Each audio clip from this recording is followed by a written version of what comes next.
Students, today we have a lesson from geography textbook, lesson number 2, location and extent.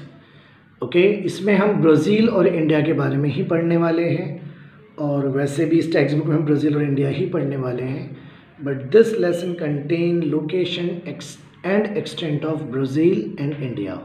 Okay SS2 class 10th Maharashtra board, page number 9, lesson number 2, location and extent.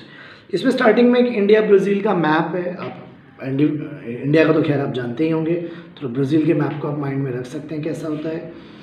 Second largest populated country in the world है India, आप जानते हैं. China first है, फिर second India है.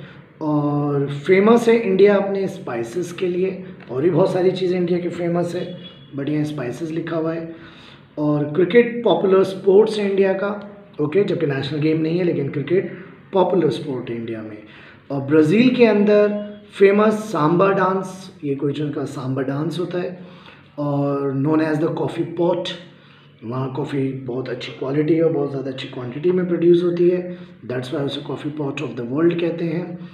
Football is a very popular sports here, और वहाँ पर फुटबॉल जो है काफ़ी ज़्यादा पॉपुलर स्पोर्ट्स है. Okay now name of the country में पहले हम इंडिया के बारे में पढ़ रहे हैं, तो रिपब्लिक ऑफ इंडिया. इंडिया को रिपब्लिक ऑफ इंडिया कहते हैं. इंडिया एक रिपब्लिक कंट्री है. Name of the capital India की न्यू दिल्ली है. लोकेशन, एक्सटेंट एंड बाउंड्रीज में India is located in the northern and the eastern hemisphere. जो हमारा ग्लोब है ये बीच में इक्वेटर होता है ग्लोब के. ओके और उस इक्वेटर के जो ऊपर वाला रीजन है उसे हम नॉर्दर्न हेमिस्फीयर कहते हैं, नॉर्थ पोल है. और जो नीचे वाला रीजन है इक्वेटर के बिलो द इक्वेटर उसे हम सदर्न हेमिस्फीयर कहते हैं, साउथर्न भी कहते हैं, सदर्न भी कहते हैं, और साउथ पोल है नीचे. ओके तो इंडिया का अगर आप ग्लोब पे इंडिया को जाके देखेंगे तो आपको पता चलेगा कि India located northern and eastern hemisphere of the earth पे है और located in the southern part of the Asian continent. और इंडिया का कॉन्टिनेंट एशिया है, तो आप जानते हैं एशियन कॉन्टिनेंट में इंडिया सदर्न पार्ट में है. With the help of the figure 2.1 एक मैप है. ओके मैंने आपको मैप दिखा रहा हूँ यहाँ पर. तो एक मैप है यहाँ पर इंडिया का, इंडिया पॉलिटिकल मैप है. इसको आप ध्यान से देखें, ये मैप काम में आता है, कौन से स्टेट्स कहाँ हैं. Okay north south east west थोड़ा माइंड में रखें ताकि कल या बाद में आपको मैप्स करने में हेल्प करेगा. Okay now the extent of the mainland India, वहाँ fill in the blanks type है तो मैंने उसे फिल कर दिया आपके लिए. 8 डिग्री 4 मिनट्स नॉर्थ. ओके मैं एक बेसिक बता दूँ, ये जो डॉट होता है इसे डिग्री कहते हैं. Okay degree. ये जो 1 डैश होता है ऊपर, ठीक है ना, इसे मिनट्स कहते हैं आप, और मिनट्स. और जो 2 डैश होते हैं उसे सेकंड्स कहते हैं. ओके सो मैं ये बात इसलिए बेसिक बता रहा हूँ कि नॉर्मली ये 1 डैश 2 डैश को बच्चे कुछ और बोल देते हैं, ध्यान नहीं रखते हैं. Okay the extent of the mainland India is 8 degree 4 minutes north to 37 degree 6 minute north latitude है, and between 68 degree 7 minute east और 97 डिग्री 25 मिनट्स ईस्ट लॉन्जिट्यूड है. Okay Indira Point is the southernmost tip of the India. India का जो सबसे southern part, जो southmost tip of India है वो Indira Point है. It is located on 6 degree 45 minutes north parallel. इसी तरह से जैसे अभी आपने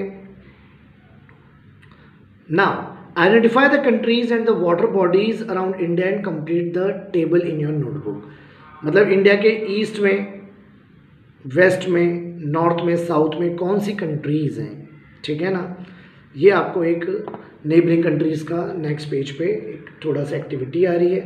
ओके एंड छोटा सा लेसन है इसलिए आप थोड़ा सा एक्टिविटी को भी टाइम दे सकते हैं. तो आप देख सकते हैं अगर मैं यहाँ मैप से जल्दी बता दूँ, अफगानिस्तान पाकिस्तान इंडिया के इस साइड है, that is the west side.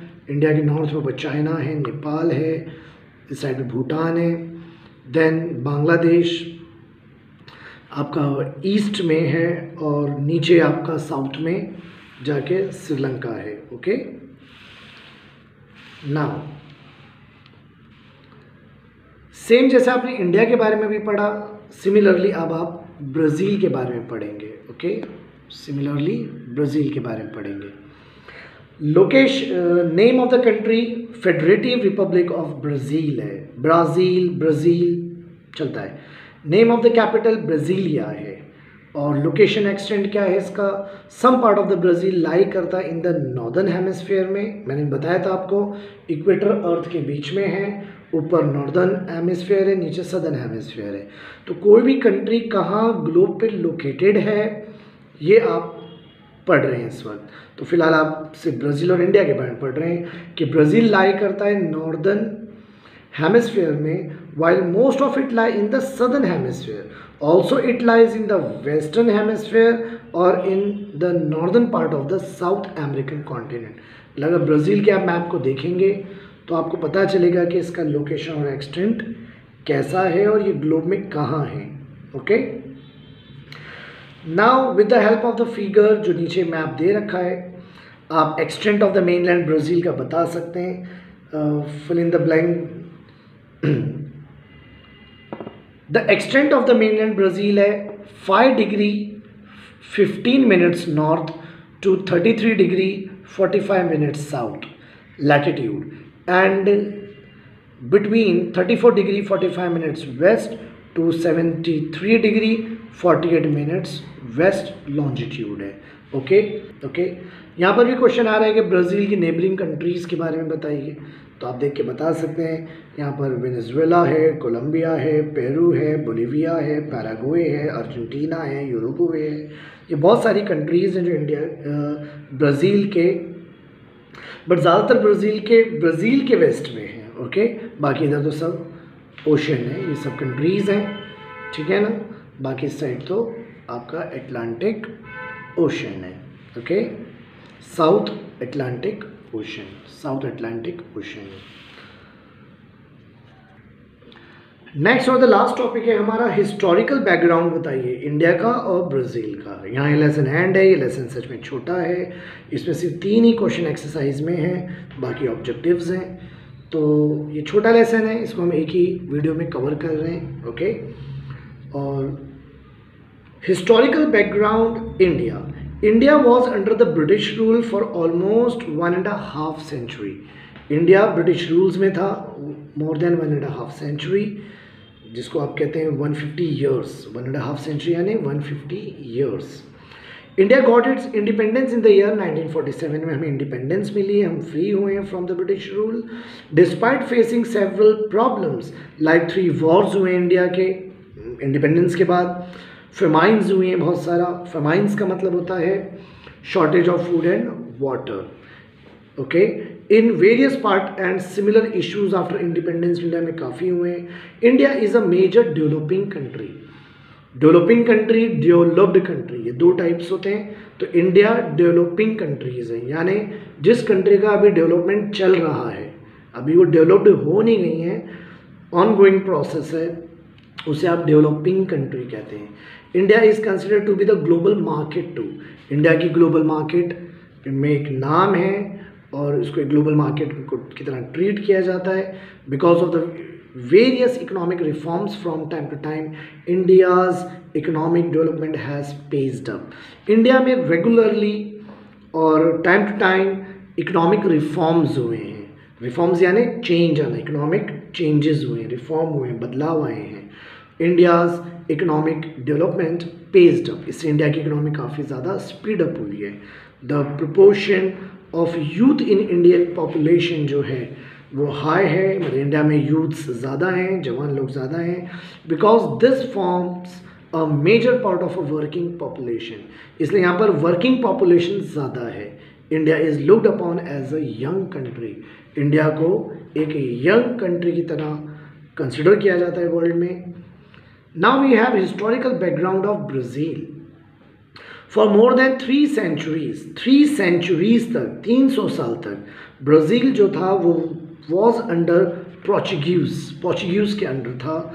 Brazil gain its independence in 1822, बहुत पहले, इंडिया से तो बहुत सालों पहले, but from 1930 to 1985 more than a half century में under a populist military government थी।